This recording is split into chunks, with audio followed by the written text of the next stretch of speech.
No,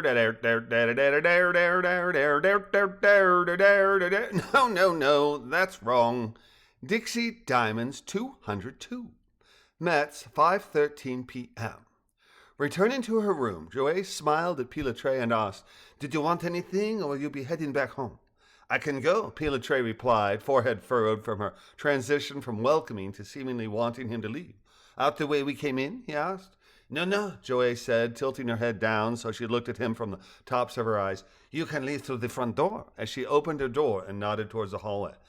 "Ah, very well," he replied, understanding that she wished to communicate something with him, but was constrained by the ears and possible eyes that the DGSE had secreted in her rented room. "Let me grab my coat," he added, doing so, then exiting in front of her. Though Joey's room was crowded with a double bed, a long dresser with an attached mirror on top, plus her computer table, her room was neat and clean. However, from the moment Piletre walked into the hallway, the tenor of the home changed. The carpet was threadbare, the walls scuffed, and there was an odor of decay or mold that permeated the air. Joey led the way down the stairs, and at the bottom she held up her right index finger and said, "Pardon me 1 minute. I was to say if Francis is in the kitchen. Wait here," she concluded. "Certainly," Piletre replied, brow knit, as he tried to comprehend the inscrutable.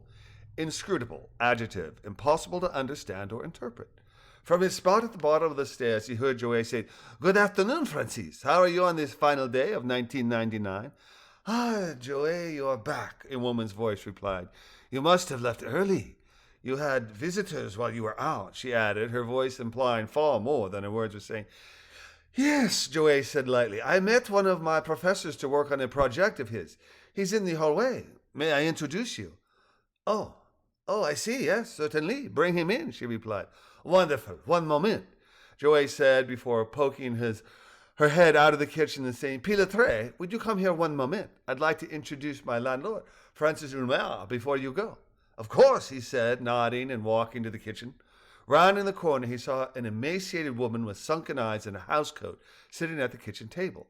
Trying but failing to hide his surprise, he stepped to the table as Joey said, "Francis, this is Professor Piletre de Rosière.